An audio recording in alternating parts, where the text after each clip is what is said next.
What's up, guys? Chase Oliver here, bringing you another video to my channel. Anyways, guys, today I'm going to be bringing you guys my Q&A. Now, just giving you a heads up now. If you see this video and you notice that, look, Chase didn't answer my question, just understand I got a copyright strike. I don't know if I can go over 15 minutes. If I'm at the 15-minute mark, just know that I probably spliced this video up so it can make 15 minutes on the dot. And then afterwards, part 2 will be uploaded with the rest of the questions. Let's just hope that the video is just processed and we don't have to deal with the part 2. We can just have one giant Q&A video. So let's just hope for that. Now, when it comes down to the questions, if you guys want to ask questions for the next Q&A, I do Q&As every Tuesday. Description box down below with all the details. And I'm talking to you, Anthony James TV. You broke the damn rules. Yeah, I'm calling you out, motherfucker. Anyways, let's get started with this one. Well, Laurel Lewis on Twitter asked, what do you think of Paige winning the Divas title? I think it's good and also bad at the same time, because good in the sense where, okay, fresh new face in the Divas division, let's see what Paige can do with it. But then also bad because it's like, if you're a casual viewer, you don't really know who Paige is. Let's face it, not everyone goes on the freaking internet and watches NXT. They should, but not everyone does. Not every wrestling fan does, for that example. So you have AJ Lee, who you could establish is one of the more well-known divas to the casual fans' eyes, and here's this random nobody beating her. It kind of makes AJ Lee look bad at the end of the day, and especially since she was the longest reigning Divas champion. And not only that, she beat all the Divas roster at WrestleMania to retain the Divas Championship. So, in a sense, you could say it's good, you can say it's bad. I'll have to wait and see what she does as champion. I don't want to judge her right away. I know she has done great stuff in NXT, but there's a difference about being good in NXT and being good in the WWE. So I'll have to wait and see what I think of Paige overall. But like I said, it's a mixed move in my opinion. It's good in the sense that you're getting a fresh face in the Divas division, but it's also bad because you're kind of treating your current Divas champion like crap, in my personal opinion. What were some of your favorite shows growing up? Power Rangers through Time Force. Power Rangers through Time Force, pretty much. So Power Rangers, Mighty Morphin through Time Force. All those series I loved growing up, watching as a kid. Ed, Edd n Eddy, Hey Arnold, Rugrats, Kenan and Kel, all that, Dragon Ball Z, Pokemon, and Digimon. Those are my favorite shows growing up as a kid. I would watch those shows all freaking day. Charlie Powell asked, what went wrong with Ryback? What went wrong with Ryback is, Ryback didn't want to improve whatsoever in the ring. He didn't want to improve as a heel. He just didn't get it as a heel. He's a guy that works better as a babyface, in my personal opinion. That's just how I view Ryback. I think Ryback works really well as a babyface, but he just never improved. And that's why he's stuck with Curtis Axel, because Curtis Axel has not improved yet either. He went from being Michael McGillicuddy to just being Michael McGillicuddy with a different name. That's just the bottom line with Ryback and Curtis Axel. They're two guys that are underachieving right now. They could be guys that could do really, really good stuff, but you're just so underachieving right now, you just don't want to even push them. I like Ryback. It's sad what happened to him. Will Ferrell, number 1, asked, did you ever watch the Three Stooges? Nope. Sorry, buddy, I never did. And as the second question is, do you like Godzilla? Yes, I like Godzilla. Godzilla's an awesome monster. I'm kind of pissed off that the Snickers commercial made Godzilla look like a little bitch, because, let's face it, man, people just throw Snickers at Godzilla and all of a sudden he's not attacking the city anymore. That's so dumb. I hope they don't do that in the movie where they're like, oh, Godzilla's attacking the freaking city. Let's throw a freaking Snickers at it to calm his ass down. That'd be stupid, man. That'd just be so dumb. So, but yeah, I'm looking forward to the new Godzilla movie coming out. Final Limits asks, can you explain why you like to get into fights, debates, or arguments with your friends? I like getting into debates and arguments with my friends because I just like debating.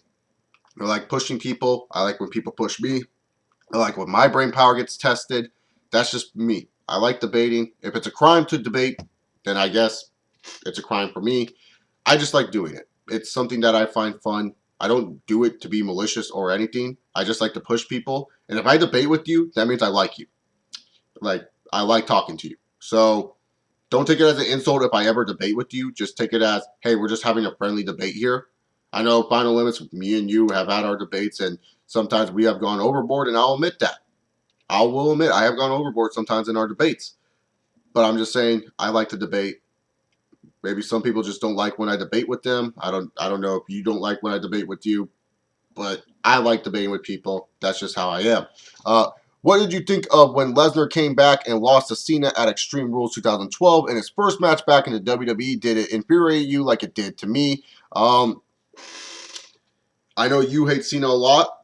It didn't infuriate me, but it did piss me off because here's a guy that came from the UFC, that was one of the UFC's biggest draws, that you could argue is the reason why UFC even reached mainstream popularity. And a lot of MMA fans will tone down what Brock Lesnar did for the business as a whole. Brock Lesnar practically made the UFC what it is today. And Dana White can talk about what he did, and Dana White has done a great job with the UFC.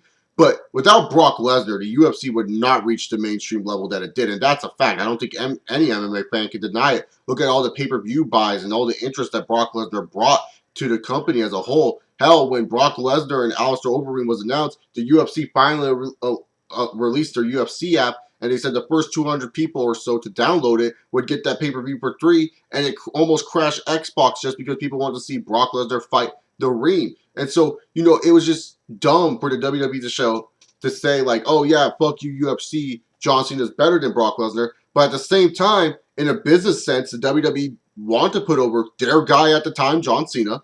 And I'm not agreeing with this move. I'm just saying what WWE did as a business sense. In a business sense, the WWE put over John Cena, their guy, because here's John Cena, who actually stayed with the fucking company. Here's Brock Lesnar, that fucking left the company high and dry. Who do you want to put over in that situation? If you're a business person, you know Brock Lesnar left you high and dry, but you know John Cena stayed around. Who are you putting over in that situation? That's a question I'm asking to you, Final Limbs. I know you hate Cena a lot, and I'm not saying this is supposed to be you trying to like Cena here, but if you're a businessman, are you going to put over the guy that left you high and dry, or are you going to put over the guy that has stayed loyal to you? That's what the WWE did as a business move. And as a business move, I can totally understand why they did it. Do I agree with it? No, I don't. I think it's stupid. Because just imagine if Brock Lesnar was undefeated taking on The Undertaker at WrestleMania 30. It would have been awesome. It would have made the WrestleMania 30 match much more enjoyable. So, for me personally, I'm not really super infuriated at it. It does piss me off because you kind of ruined the Brock Lesnar character a little bit. But I understand why WWE did it for business move purposes.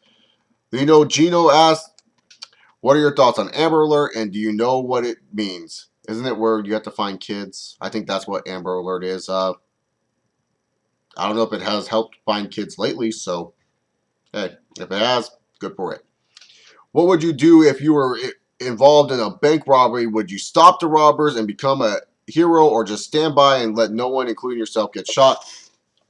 I'm not even going to try to become a macho man here and say, oh, yeah, I would stop the bank robbers. In a situation like that where there's other people involved, I got to put my selfishness to the side, and I got to make sure everyone else is okay. I will make sure everyone else is okay before I'm okay when it comes down to that type of situation. I won't try to be a hero and try to stop 3 or 4 guys, or I don't even know how many guys are in the robbery at the time. But I'm pretty sure it's a hefty amount to keep a lot of people in the bank secluded. In all honesty, I would just make sure everyone else is okay. Not do anything stupid, and make sure no one else gets hurt, and let the police handle the situation. There's some times where you have to let your ego sit to the side.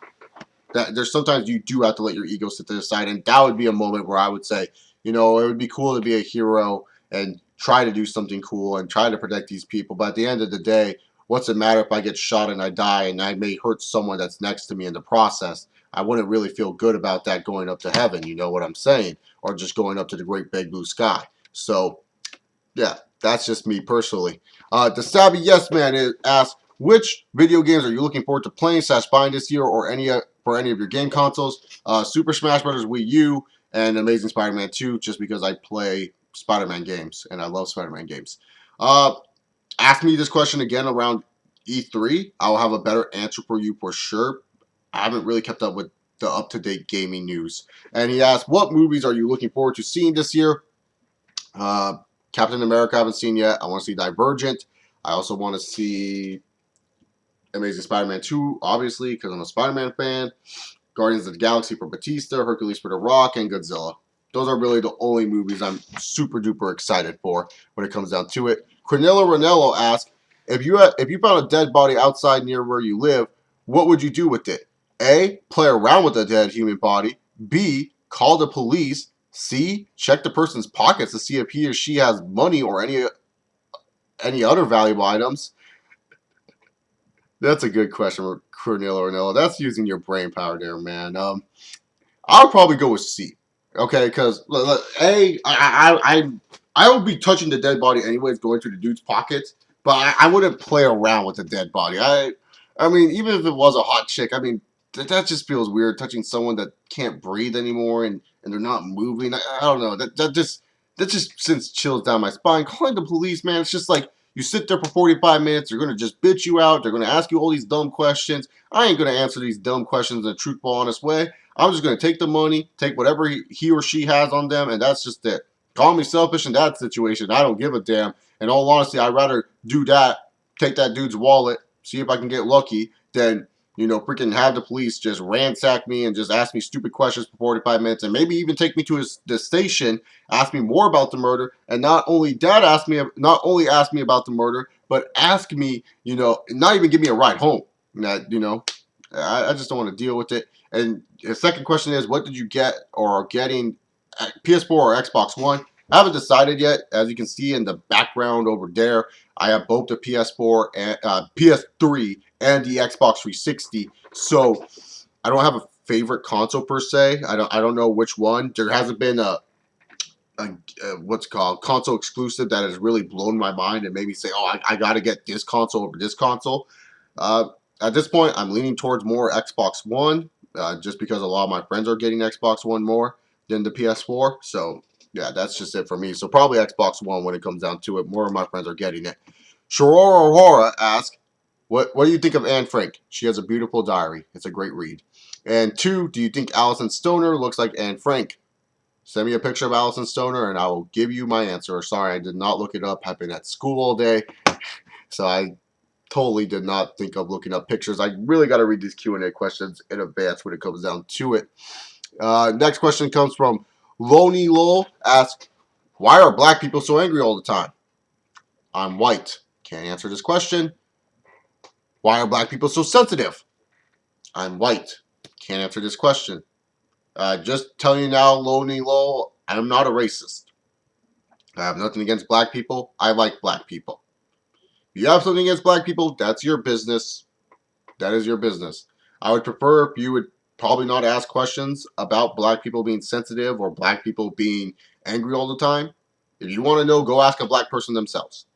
I'm not going to answer that question. I'm not going to even try to be funny with that question because I am not a racist. I really am not. So, yeah, that's just the bottom line. Sorry, man. Hate to be rude there, but that's just the truth. 3 Count asks, what are your thoughts on Girl Meets World? That is going to be premiering soon. Will it be good or bad? I'm excited for Girl Meets World. I think it will be a good TV show to teach kids today the lessons that Boy Meets World taught to us when we were growing up. For me personally, I caught Boy Meets World on its rebound. I didn't watch Boy Meets World when it was going on live on the ABC. I watched it on ABC Family and Disney Channel mostly, so that's how I caught up with Boy Meets World. So it's one of my favorite shows, but I wouldn't say it's one of my favorite shows as a kid because I was watching that shit when I was probably 12 or 13 years old, and I still love that show. It's a great show. I couldn't believe it was only filmed in the 90s that show was, but awesome show. I'm excited for Girl Meets World. I'm excited what they're going to do with it. I'm not going to judge this first season too hard. Just know by the second season you'll get my answer of what I think about Girl Meets World, but I hope it's good. What games are you looking forward to getting this year? I think I said it to Cornello Ranello or the Savvy Yes Man who asked me that question as well. Amazing Spider-Man 2 and Super Smash Bros. Wii U. Those are the only 2 games I'm really looking forward to. Jal Pupaka, number 1 Deluxe Man fan, asks, how much do you like Deluxe Man? And I answered this question already. I said I like Deluxe Man like a cousin. He's a cool guy, smart wrestling mind, yada, yada, yada. I already answered this question. And then he went on the lines of talking about a did you know and that he would let his girlfriend cheat on one man and that's Deluxe Man. And he asked if I knew that. Well, now I know because it's Mike's Super Short Show. Yeah, pull the Mike Super Short Show joke there. He really does like Deluxe Man. I wonder if Deluxe Man shows the same love to you, buddy. Railroad Harold, my boy, asked Railroad Harold question 1. Does Chase Oliver 68 work out every day? And if so, what days does Chase Oliver 68 does cardio and weight training? Asked by Railroad Harold. And Railroad Harold, you're missing Kingdom Nigeria in these posts. I'm reading this right now, and I don't see Kingdom Nigeria. What happened, buddy? What happened in the time that we have not been talking? Don't tell me you've been overthrown, because you are the Kingdom Nigeria, damn it. So, when it comes down to it, I work out with weights 3 times a week and I run 5 times a week. That's how I do it. Weekends, I normally just take a break. Sometimes my weekends are considered my cheat days when it comes down to eating. It's mostly dieting for me at this moment. I'm pretty much trying to diet really hard. Mondays, I do chest and triceps and shoulders, depending on how my shoulder is feeling. Wednesdays, then I do bicep and back, and if my shoulder's feeling fine, then I do shoulders as well. Then when it comes down to Friday, I just do leg days because, like I said, the weekends are my rest days. So I just sit back on the weekends and I just relax and, just let my legs rest, and I don't have to worry about walking around on campus or anything. So that's how my workout schedule kind of goes. And Roland Harold question 2. What does Chase Auber 68 think of Girl Meets World? Is Chase Auber 68 excited for the show? Will it be a good or epic fail? Asked by Roland Harold. Like I said with 3 Count, I always want to say WCW 3 Count 1 2 3 because that was his original username. Like I said with 3 Count, I'm not going to judge the first season too hard. I am excited for the show. I hope it does well. That's all I'm asking from Girl Meets World. I hope it does well. Leon Pascalodi asks, hey, look, it's my buddy Leon. How's it going, man? Why does that... I'm not even going to read that. Like I said, I'm not a racist. He pretty much goes on a rant talking about Deluxe Man hating TNA, bashing TNA, and it's fans who does that. Okay, he's just really being mean to the Lexman right now. So Jao Papaco and Leon Pasqualodi are probably going to have a feud in the near future, which is going to be interesting. If you think it's interesting. I think the Lexman does not hate TNA blindly. I think he's just disappointed with TNA. I don't know. This is something you would have to ask the Lexman, but like you said, he blocked you and reported you on the Twitter. You must have been saying mean things to him, and that could probably get you blocked and reported as well. But when it comes down to it, I think the Lexman is like most wrestling fans when it comes down to TNA. He's just kind of upset with the direction of this company, and it's understandably so. Because, here's TNA, this company that's supposed to be, the next alternative or considered competition with WWE, however you want to put it, and they're just not getting the job done. That's just the bottom line with TNA. They're not getting the job done, so I can understand why, Deluxe Man is probably mad at TNA. I've known Deluxe Man to praise TNA at times. He has praised TNA a ton at times, and, it's not like he has a double standard on it. It's not like he just hates TNA blindly. He has his reasons for hating TNA, I'm sure. So I don't think he just hates TNA blindly. And he asked me, do I think black people are full of... No, I don't. No, I don't. I really don't.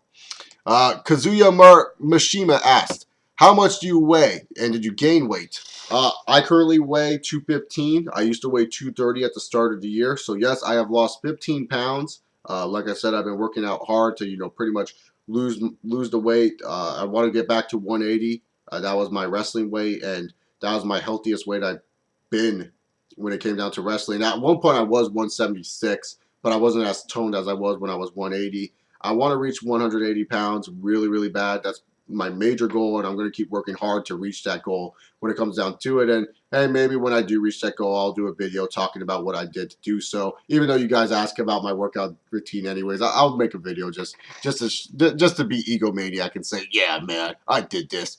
And then he also asked, did you watch the Rugrats? Of course I did. A baby's got to do what a baby's got to do, man. Of course I watched the Rugrats. Of course. Rugrats is one of the best shows. Anthony James TV asked 2 questions. I'm not going to answer one of the questions because, Anthony James, you should have only asked 2. And now he's asking this question, who should the Vikings draft in the first 2 rounds? And that's an interesting question, Anthony. Honestly, if I were the Vikings in this situation, I would do this. First off, I would draft a quarterback. I know you're not a big fan of Teddy Bridgewater. I think the Vikings are actually going to trade up. I feel the Texans are going to take, Jadeveon Clowney. I feel the Rams are going to take Khalil Mack. And then afterwards, you get Blake Bortles because the Vikings traded up to the number 3 spot because they need that quarterback and they feel Blake Bortles is that franchise quarterback. And I think that would be a good move for the Vikings. When it comes down to the second round for the Vikings, that is an interesting question because honestly, I have not done too much research on the team needs for a lot of the NFL teams, and that's just on my bad. I've just been focusing on other things. Maybe you could argue boost up that cornerback depth of the Minnesota Vikings, add more cornerback depth to to that ratio. Maybe find a partner for Harrison Smith when it comes down to the safety position. There's a lot of things that you could do with the Minnesota Vikings, and the Vikings are a good team. Hell, maybe even get Blake Bortles a new throwing toy, or maybe help draft a backup running back because you just lost Toby Gerhart. And, Adrian Peterson, yeah, he's Purple Jesus. Yeah, he's AP. But how much more does he have left in the legs to keep on going? How much more does AP have going? You may want to try to draft that backup running back that could be more versatile, that could be a different type of running back than Adrian Peterson, and someone that can cause mismatches on the defense. I mean, AP is amazing, don't get me wrong, but you may want to also look at running back. The Vikings have a lot of good options that they could do in this draft, and you should be excited if you're a Vikings fan because I think they're going to do well in this NFL draft. And then he asked, which QBs will bust this NFL draft? That's a good question. I think Blake Bortles has one of the biggest potentials to bust just because of the hype he's getting. I don't think he will bust, but I think he has one of the bigger potentials. Derek Carr, you can definitely smell bust on him. I think you can smell Derek Carr's bust level up there. I would also even throw in maybe a Zach Mettenberger or an A.J. McCarron or two guys that you could say bust, but they're not going to be first-round picks. Johnny Manziel, I don't really know if his chance of bust is high. It depends on the system and team he goes to. That's when you know what Johnny Manziel is going to be overall as a quarterback in the NFL. Teddy Bridgewater, I don't think is going to bust, and it's not to get under your skin, Anthony. I know you don't like Bridgewater that much. I just find Bridgewater to be the best quarterback in this draft. That's just my personal opinion overall about Bridgewater. I don't think he's going to bust. I think he's going to have a good career as a pro. Anyways, guys, that's it for the Q&As. If you guys want to ask questions for the next one, you know what to do. It's in the description box. While you're at it, check out my website, chillingwithchase.com. Follow me on Twitter at chaseover68. Anyways, if you see this video split up in two parts, you know why. Hopefully this just gets uploaded in all of its 22 minutes of glory. I'll see you all later. Peace!